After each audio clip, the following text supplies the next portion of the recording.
All right, guys, we are here with Dezayne Mingo after today's season high 25 points. He also had 5 rebounds and 4 assists in the Herd's 69-59 win over App State. Marshall's now 17-12 overall, 10-6 in the Sun Belt Conference. We'll go ahead with questions for Dezayne. Dezayne, just to talk about how resilient this team was going down. I know it was very close first half, but second half, it definitely went your way, and it seemed like you controlled almost the entire time. This team's that we're playing was a really good team. We knew they were going to be really good. We knew it was going to be a fight to the end, so it's about making shots, making plays, playing hard, and yeah, I felt good out there. It's tough playing on the road, but it was a lot of fun. Were you licking your chops when they went zoned at some point in that second half? Because it seems like once you got the ball to Nate, he knew where to go with it, and all of a sudden, you hit those threes, and that's a huge thing when they go to zone like that. Yeah, Nate's he has the best IQ out of any big man in this conference. I can say that proudly. So just giving it to him there in the high post, I know he'll make a good decision every single time. Your scoring ability is something a lot of people probably saw from you coming into this year. Did it feel like you had one of these games in you where you can go out and get a season high in a very crucial game? Yeah, I feel like I can do that all the time. It just depends on how the team plays. Sometimes they hard hedge me, so it's for me to get rid of the ball quickly out of my hands and let Nate make a decision. Or sometimes they play drop coverage. It's always different. So whatever the defense gives me, I take. Felt like that was a pretty clean game out there. Free throw line was more, your favor today than the other team. Was that an effort, by you and the guys to just trying to play this game a little bit cleaner and make sure that the free throw line wasn't a deciding factor?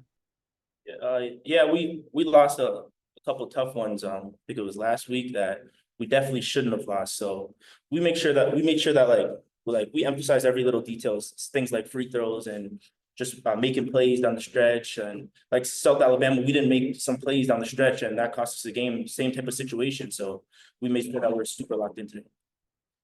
How big was that defense late in the game? Twice they cut it to 1, and it seemed every time they took a shot, you guys weren't just looking to block it; you were looking to swat it and just make a statement of you're not going to take the lead against us the rest of the way.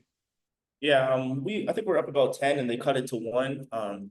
So when we called that timeout, we just made sure that we said to stay poised, stay relaxed. They're going to make the runs. They're a good team. We knew they're going to make the runs, and we just kept our heads the whole time, and that's why we were able to pull it off. For me, really quick, you all had a big lead Thursday night, and let ODU come back. How big of a point of emphasis was that during halftime today? You all were right there.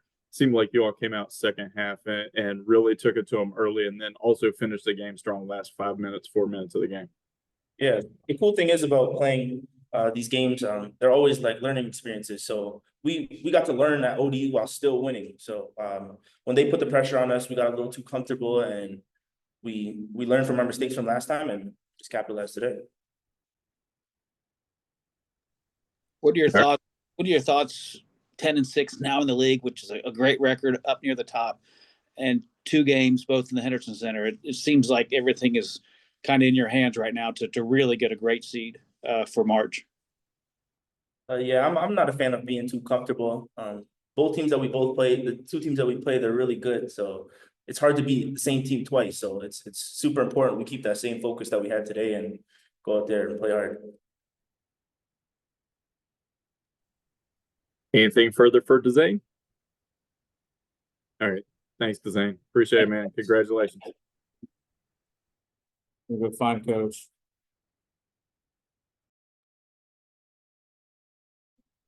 What's up, fellas?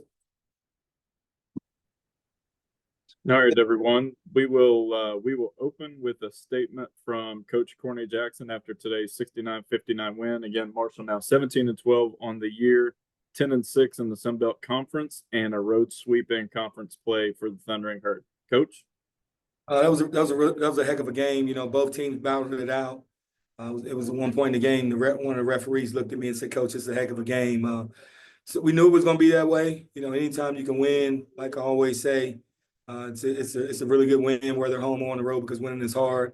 I thought our guys played well. We executed. We played tough. We had to play really well to come here and win. It was a lot going on, man. The crowd was into it. Their students were loud. They had alumni day. They had senior night. They had alumni for both men's and women's. They got a women's game right now. So it was a lot going on, a lot of excitement in the building, but our guys responded and ultimately made plays to walk out here with a W. Coach, that defense was ferocious in the second half. I mean, I asked Dezayne, I said, you weren't just looking to block shots, you were swatting them. And that set, I think that set a tone for that they weren't going to take a lead the rest of the way. Yeah, you know what? We executed well. You know, as a coach, you know, all we can do is give them the game plan. We can prepare them mentally, physically, give them a game plan, but they still have to take it to the court and execute it. I thought we did a great job of executing on both ends this afternoon. Coach, was this one of those where, Dezayne coming into this year has the ability to score like this when he's off the ball and able to hit at this much of a rhythm? How hard is it to beat you all? Yeah, I mean, he was in a flow. You know, he averaged before he got here up in Canada, he averaged 22, 23 points a game. So he's a guy that's used to scoring. I mean, obviously, when he's doing that, it makes for a tough out for us. You know, but it was a total team win. Obviously, Dezayne made some really good offensive plays, but what about Eric Hardy? You look at the stat sheet, and he has 2 rebounds, but his presence out there, his size, his length, because those guys are big, paid dividends for us this afternoon. So again, man, great team win. Super proud of these guys. Coach, that kind of leads into my question about Michael Dawson. You look at the stat sheet, sure, 5 points, but that doesn't tell the entire story about how important he seemed to be out there today.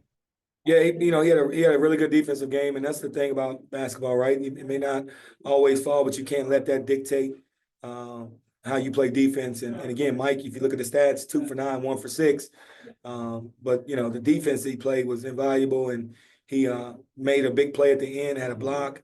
But that shows you the character of these guys. They don't really care about who's putting the points up. They care about one thing, or 2 things. They care about each other, and they care about winning. So again, really proud of these guys. Were you kind of licking your chops when they went to that 1-3-1? Because I just noticed watching here that, I mean, once you got to Nate, he's so smart. He knows where to get that next good pass, and all of a sudden you're taking a great shot. They got us out of rhythm with their zone. We were kind of having our way with them in man, and they went 2-3 zone, stymied us for a couple of possessions, and then they switched to 1-3-1, and that stymied us. That's really how they got back in the game with the 1-3-1 defense. But once we settled down and got the ball where we needed to get the ball, then we executed and we ended up making shots.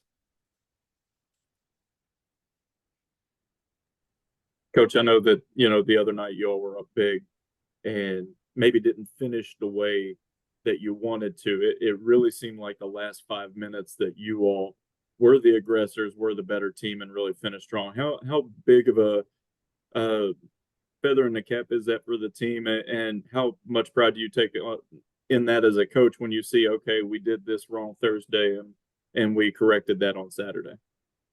You know what? It's always a good thing. Like I said, Grant, it's one of those deals where you give them the game plan, but they still have to execute it.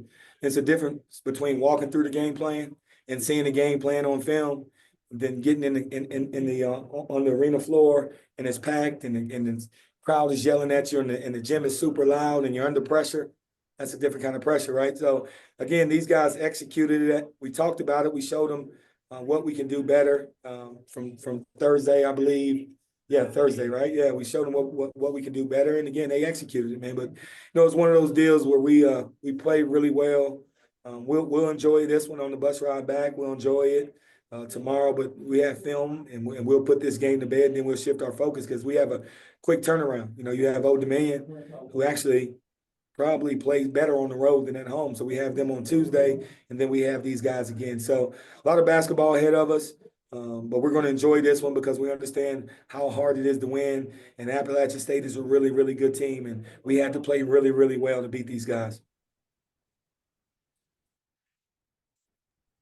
All right. Anything further for Coach Jackson? Appreciate it, fellas.